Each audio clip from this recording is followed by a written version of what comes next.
The world's political and economic elite are set to converge on the Swiss Alps for the World Economic Forum's 56th annual meeting, scheduled to take place from tomorrow until Friday this week in Davos-Klosters in Switzerland. This year's gathering will be held under the theme, A Spirit of Dialogue, and comes at a critical juncture marked by accelerating complexity, rising geopolitical fragmentation, and exponential technological innovation. The forum will serve as a crucial, impartial platform for leaders from government, business, civil society, and academia to engage in real dialogue, solving shared global challenges, and work to rebuild trust in a contested world. Let's unpack all of that with SABC News economics editor Tshepo Mongoai in studio. We hold you in studio on a Sunday. That's what we do. Tshepo. Good afternoon and welcome. Afternoon, Phyllis. You had no escape, you know. And bring you into studio.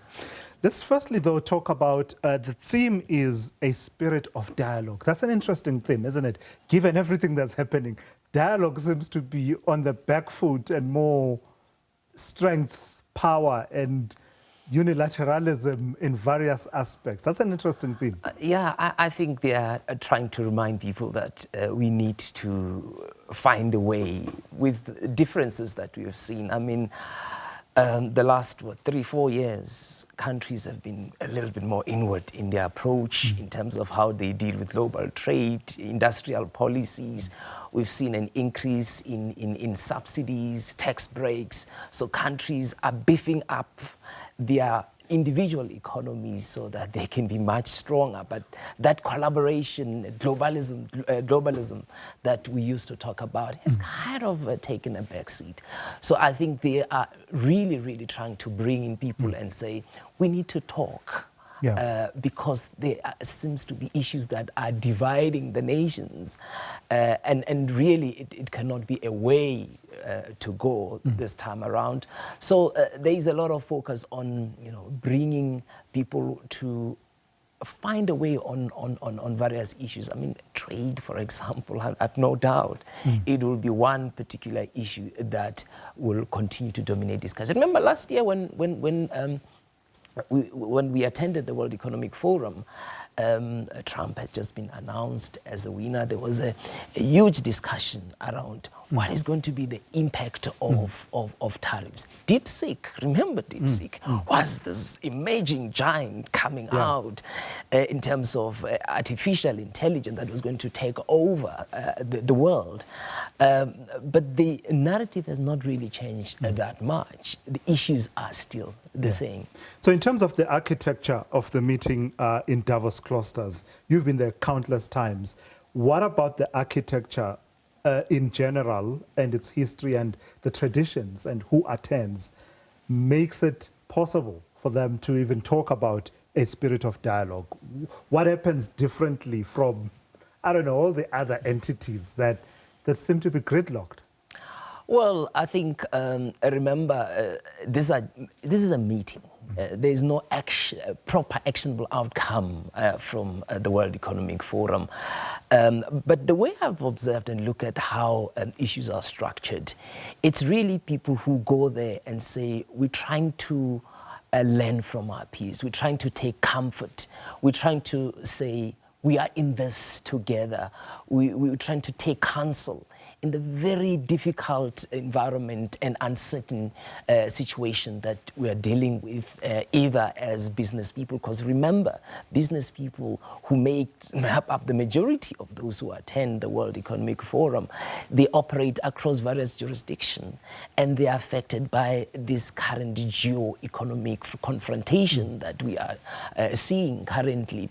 So they need to find ways, because one of the challenges is that businesses find it very hard to plan for the long haul. They just have to go each day and take it as it comes and plan for the first few months or a year or so, because it's hard. There's a lot of like-minded who are trying to confine in each other in this very uncertain environment in terms of what is it that needs to be done.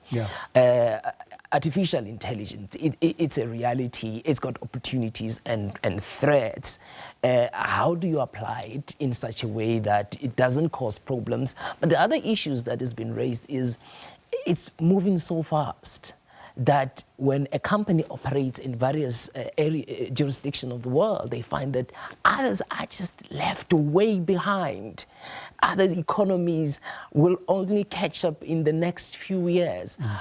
So the discussion is, how do we bring in everyone to ensure that as you adopt this very fast-changing technology, it becomes just, it's not unfair to those who don't have resources, and everyone can actually come on board. Yeah. So that's one of the issues that have been raised. The issues around cooperation in a very contested world. That's one of the discussions, which speaks to the theme. It's one of where a number of sessions are going to be threshed out and developed around that particular theme. Yeah. Do we have any indication, perhaps from the work that you've been doing, not necessarily related to WEF specifically, but perhaps that gives us a signal of what South Africa's agenda is going into this year's meeting? Because there's always that almost workshopping in the months ahead that says, when we get there, this is what we are driving. This is why we are sending so many people, yes, despite the cost. Well, I think South Africa has got two missions. It's to diversify their markets, but it's also to reach out to their current market and say, we are still in this together. We may have differences, but we are still partners in this, in a way of reaching out to their traditional market, whom sometimes doubt what South Africa's agenda is, because there are a lot of questions about where is South Africa, in terms of politically, because you can't separate politics and economics, They go hand in hand. So there are those who are doubting, especially Europe, our major markets, will say, where is South Africa? What is it all about? Is it China? Is it us? Do we really have a future here? But also the US. It's a vital, very important market for South Africa. We going to try to reach out to the USA. I don't know if there will be any meetings there with the US, but I'm sure South Africa has actually pushed for that. I mean, the US is sending... Taking any opportunity to absolutely actually find time in a room with someone and engaging with them. Because the US is sending its largest delegation to the World Economic Forum. So I'm sure... Are they? Yes. Oh, yes, okay. Absolutely. So this is going to be the largest. It's a genuine surprise on my part, because they talk about 600. It bucks the trend, doesn't it? It bucks the trend of them sort of pulling back in as far as other platforms are concerned. So this communicates something about how they view this particular platform. But also, Tulis, the US suffered a lot during the G20 in terms of its image and reputation, in terms of, it couldn't dominate the discussion there. So I'm sure they're trying to redeem, themselves, given, what they're trying to do in their presence at the World Economic Forum. But also, I mean, the US is going there at the time, going to Europe at the time when Greenland, when they are trying to, of course... The whole issue of Greenland, they are trying to... So there's a lot of mixed messages there, but very interesting, I must say. Yo, Tshepo, so you are here, clearly... you've not been shopping for your warmest scarves and no, unfortunately, this year I'm taking a break. We'll still receive that. Absolutely, we will be there. We'll be on the ground giving you the coverage of the World Economic Forum all the way. Thank you for coming through. That's Tshepo Mongoai, SABC News economics editor, just giving you a sense of the meeting in Davos-Klosters in Switzerland of the World Economic Forum. That meeting gets underway from tomorrow all the way through to Friday.